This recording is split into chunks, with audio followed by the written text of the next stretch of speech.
Bonjour, bienvenue sur le podcast de Nancy. Aujourd'hui, je suis vraiment excitée. Ça fait depuis la fin décembre que j'ai pas enregistré de podcast. La semaine passée, je voulais en enregistrer, mais j'avais l'impression de pas avoir l'énergie. Puis aussi, j'avais des petits problèmes techniques de micro, mais bon. Là, aujourd'hui, je suis super excitée parce que je me sens vraiment comme une gamine. Vous savez que j'ai investi à la bourse, puis je traite ça un peu comme si c'était un jeu. Aujourd'hui, il y a des choses qui se passent. Si vous avez, peut-être que vous avez vu sur plein de plateformes, autant sur, mettons, TikTok que sur les plateformes plus mainstream. J'ai vu, il y avait un article dans la presse aujourd'hui à propos de ça, de la manipulation de la bourse par des internautes. Donc, la communauté de Wall Street Bet sur Reddit manipule des titres pour que, dans le fond, les personnes qui essayaient de faire des shorts, de vendre des actions, dans le fond, c'est comme... je pense que c'est illégal là, de shorter des actions, même pour que ces personnes-là qui managent des fonds soient, dans le fond, repris, qui aient le bec à l'eau, puis qui perdent des millions et des millions de dollars. En fait, c'est comme une petite révolution, puis des petites victoires pour les petits investisseurs. Puis, tu sais, il y a beaucoup de gens et les mainstream media qui trouvent que c'est comme... c'est juste des personnes un peu niaiseuses, là, des retards, que les gens écrivent, pour être plus précise. Mais c'est comme vraiment intéressant de voir que maintenant, grâce à la démocratisation de l'investissement, que, en fait, monsieur, madame, tout le monde peut avoir enfin une part de gâteau, puis aussi peut avoir des options pour investir.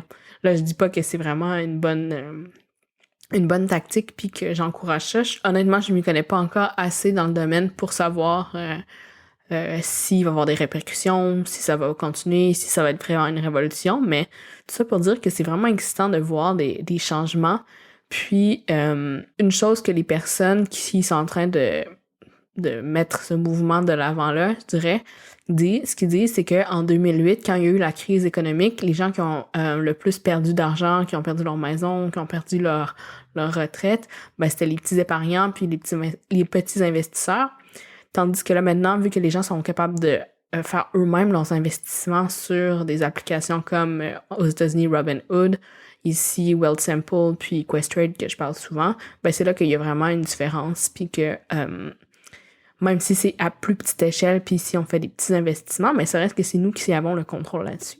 Donc, je serais vraiment curieuse de savoir ce que les professionnels de l'investissement, ceux qui managent justement des hedge funds vraiment, tu sais, des fois, on parle de les gens managent des milliards de dollars, à savoir comment ils voient cette révolution-là, en fait. Ce que je voulais dire, c'était que autant ça, si je trouve ça vraiment comme emballant, puis je regarde ça un peu de loin, puis je trouve ça excitant, autant, juste moi, dans mes investissements, je trouve vraiment, je l'avais abordé sur le podcast de Geneviève Paré, que j'avais le même trail que quand j'achetais des sacs luxueux, quand j'investis.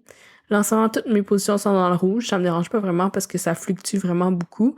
Mais comme ça me donne envie d'acheter plein de nouvelles actions. Puis c'est ça que je trouve comme vraiment fascinant parce qu'au lieu de dépenser, là, j'investis. Puis j'ai exactement le même trail que quand j'achetais une pochette de luxe. En plus, sur le long terme, j'imagine que ça va être vraiment mieux de d'avoir des actions puis des dividendes qu'une nouvelle pochette. D'ailleurs, la pochette que je parle, je l'ai encore dans mon garde-robe, puis je me demande si je la vendrais pas parce que c'est quand même, je pense, 700$ qui dort dans mon garde-robe, que c'est sûr que je réutiliserai jamais. Donc, bref, à voir. Donc, c'est tout. J'espère vraiment que dans les prochaines semaines, je vais continuer mon podcast puis je resterai assidue. J'ai écouté le podcast de Nathalie Bibeau de Nata PR School avec Francis Parvalguette de Vent Média qui expliquait que après 10 podcasts, les gens arrêtaient parce que des fois, il y avait pas le nombre d'auditeurs qu'ils voulaient, puis aussi parce qu'ils étaient comme un peu démoralisés. Mais moi, je veux pas faire partie de ces chiffres-là. Je me suis rendu compte en écoutant ce podcast-là que j'étais rendue à 10 épisodes, puis c'est ça, je veux vraiment pas être parmi des statistiques négatives, donc je vais continuer. J'ai déjà des invités qui vont apparaître bientôt, puis d'autres épisodes qui sont en production. Donc voilà, c'est tout. Un petit épisode très court, encore une fois. Je vous souhaite une bonne fin de journée, puis n'oubliez pas de vous abonner, puis me laisser 5 étoiles sur le podcast. Merci!